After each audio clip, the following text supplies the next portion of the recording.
نبی علیہ الصلوۃ والسلام کی احادیث، ان کا مقام و مرتبہ وہی ہے جو قرآن کا مقام و مرتبہ ہے۔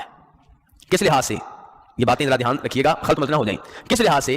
عمل کرنے کے لحاظ سے، حجت ہونے کے لحاظ سے، دلیل کے لحاظ سے، تلاوت کے لحاظ سے نہیں۔ تلاوت کے لحاظ سے، پڑھنے کے لحاظ سے جو مقام و مرتبہ قرآن کا ہے وہ حدیث کا نہیں ہے، لیکن عمل کرنے کے لحاظ سے کہ جیسے قرآن پہ عمل کرنا ضروری، ایسے آپ کی احادیث پہ بھی عمل کرنا ضروری ہے، اس لحاظ سے جو مقام و مرتبہ قرآن کا ہے وہی مقام و مرتبہ آپ کی احادیث کا ہے۔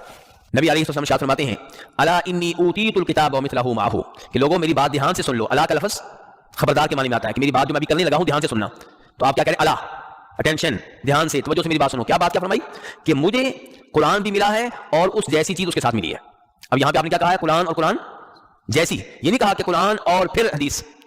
میری بات توجہ کیجیے گا، قرآن اور پھر حدیث نہیں، قرآن و حدیث۔ واو کا لفظ جب آپ بولتے ہیں اس کا مطلب یہ ہے کہ جو مقام و مرتبہ قرآن کا ہے وہی حدیث کا ہے، لیکن اگر کہا جائے قرآن اور پھر حدیث، اس کا مطلب یہ ہے کہ پہلا مقام و مرتبہ قرآن کا ہے، بعد میں مقام و مرتبہ حدیث کا ہے، جبکہ اسلام میں ایسا نہیں ہے۔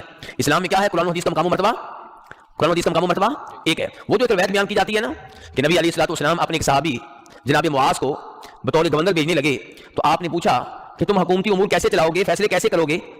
تو انہوں نے کہا تھا قرآن کے ذریعے۔ آپ نے پوچھا فإن لم تجد، اگر قرآن میں یہ مسئلہ نہ ملے تو صحابی نے کیا کہا تھا؟ فبالسنتی، پھر حدیث کے ذریعے۔ اگر حدیث میں نہ ملے پھر جی میں اجتہاد کروں گا۔ تو آپ نے جناب معاذ کو شاباش دی تھی۔ یہ روایت بیان کی جاتی ہے لیکن نبی علیہ الصلوۃ والسلام سے ثابت نہیں ہے۔